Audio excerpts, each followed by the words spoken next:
আপনি বর্তমান সম্পর্কে খবর রাখেন না বলেই বর্তমানকে আপনার ভবিষ্যৎ মনে হচ্ছে, যদিও বা বর্তমান প্রেক্ষাপটে একজন মুসলিম ভালো থাকতে পারে না।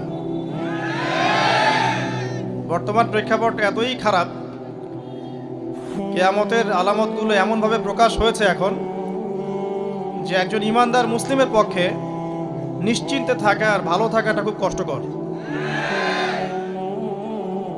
তারপরেও নবী সাল্লাল্লাহু আলাইহি ওয়াসাল্লাম আমাদেরকে দিক নির্দেশনা দিয়েছেন যে যখন ফিতনার যুগ আসবে, ফিতনার যুগ বলতে চতুর্দিক থেকে ফিতনার ফাসাদ। ফিতনা ফাসাদ কেমন, মানে আল্লাহ রাব্বুল আলামিন কোরআনে একটা বিষয় বলছেন, সমাজ তার উল্টা চলছে, এগুলো ফিতনা। নবী সাল্লাল্লাহু আলাইহি ওয়াসাল্লাম হাদিসে একটা বিষয় বলেছেন, সমাজ তার উল্টা চলছে, এর নাম ফিতনা।